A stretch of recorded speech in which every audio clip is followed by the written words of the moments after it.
Normal people don't have destinies. Of course, I never tell them that. When they come into my shop, I take their palms solemnly after I take their payment, $25 cash or card, and stare into the blankness of their futures with undue reverence. Day after day, year after year, they come.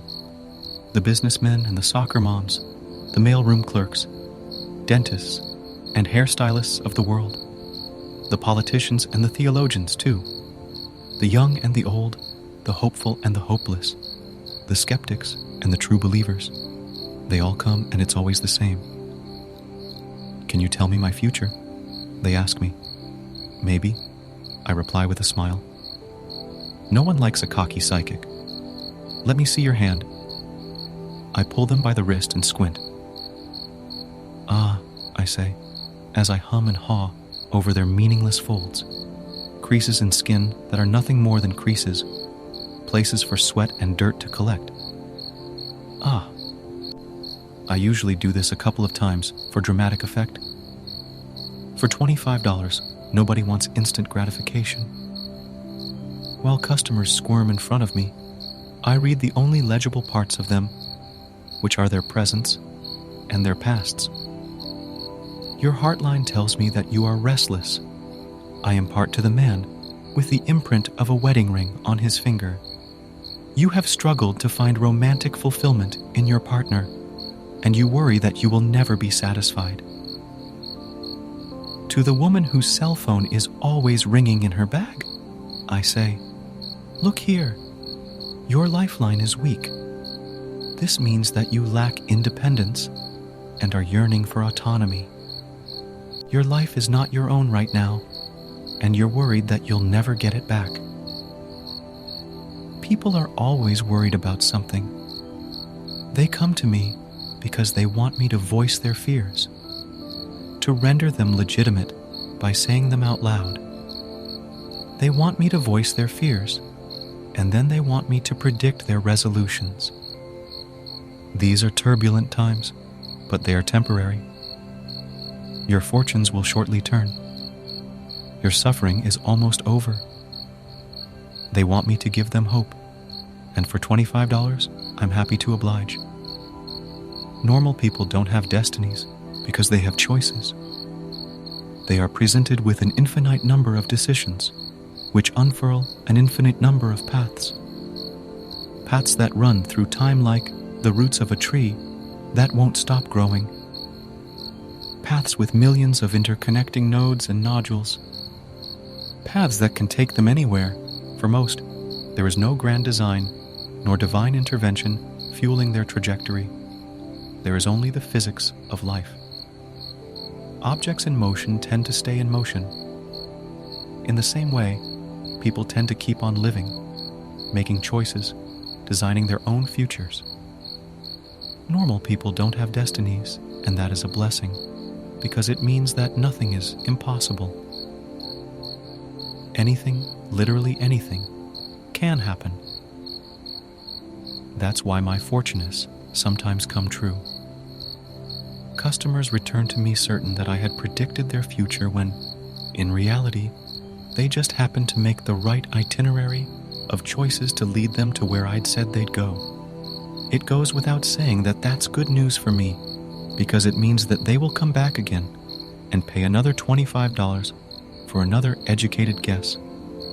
Normal people don't have destinies, but you, customer 12, are different.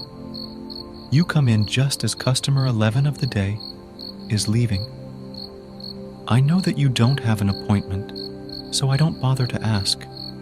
I may have been blessed with the gift of sight, but I don't need to use it because I also have a watch. A glance at its face tells me that it is almost 1 o'clock, and I never book anyone in before my lunch break. Instead, I settle for, "How can I help you?" I try not to sound annoyed as I think of the burrito waiting in the microwave under my desk. You ask for a palm reading, that'll be $25, I tell you. Cash or card? While you fumble for your wallet, I take a moment to examine you. I try to complete a standardized checklist for you, in my mind. A believable fortune is based on information, so I gather all that I can find. You are male. You might be 30 or 40, but you could be older with a youthful face. Your clothes are similarly nondescript. White t-shirt, black trousers, black tennis shoes. You aren't wearing any jewelry, and you don't have any visible scars or tattoos either.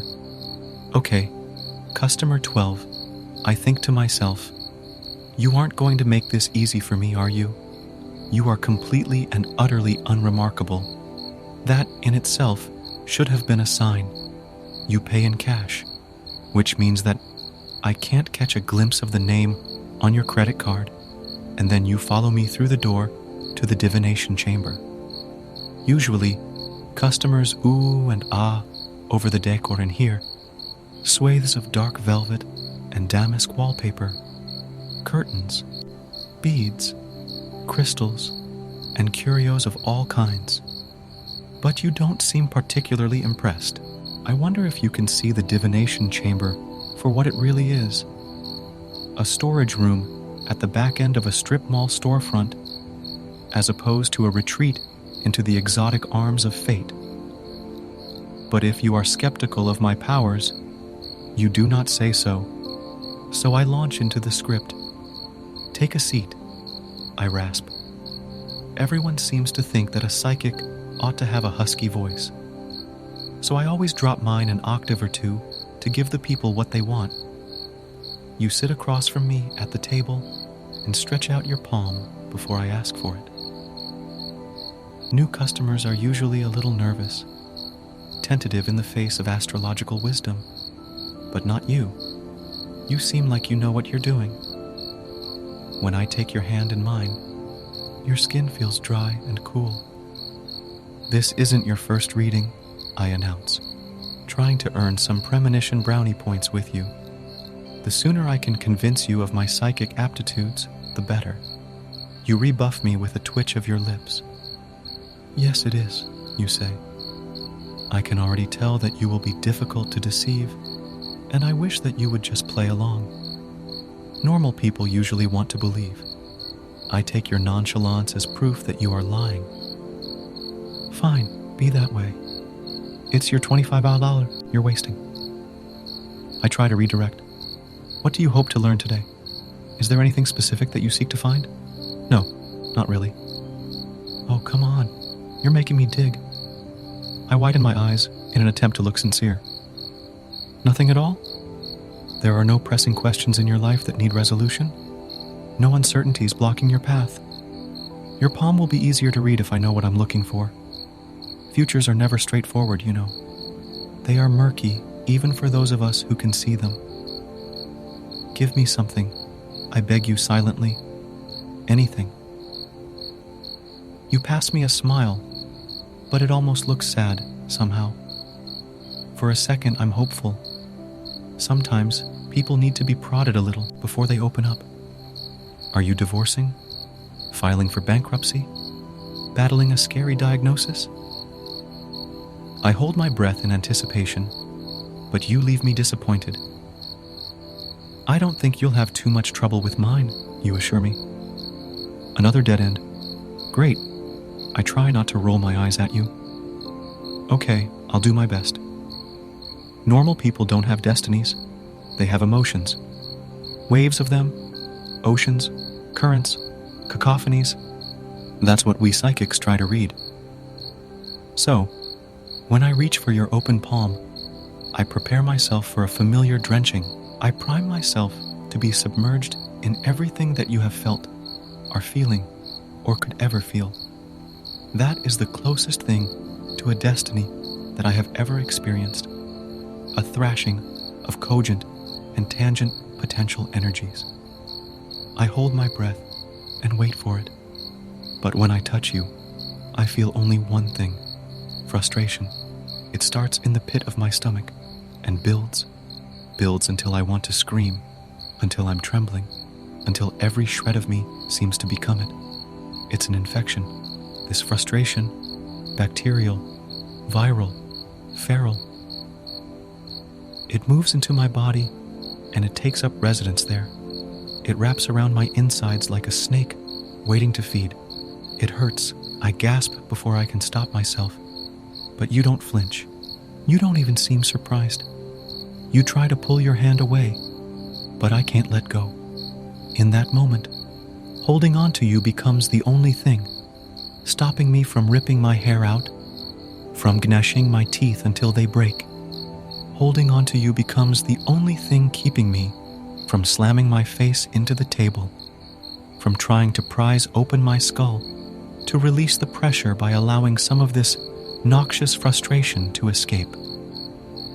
If I let go of you, I am afraid that I will let go of myself too, so I burrow my nails deeper and deeper into your wrist until you bleed. Normal people don't have destinies because they have choices. Normal people don't have destinies, and that is a blessing, because destiny is tyranny reified and deified. It's powerlessness and anguish. It's the violent eradication of choice. Normal people don't have destinies, customer 12, but you do. You have never had any possibilities, only certainties, and you have bounced against the confines of the preset track you're on until you have bruised black and blue with desire. Every time you move, you meet resistance, and it has pressed down on you until you are exhausted. It has strangled you. It is strangling you. It will strangle you into submission. Everything that you've ever done, you have been meant to do. And the worst part is, you know it. You are meant to be here now, and you know it. You are meant to bleed, and you know it. After this, you will leave, and you know that wherever you go, next will be the place that you are meant to be.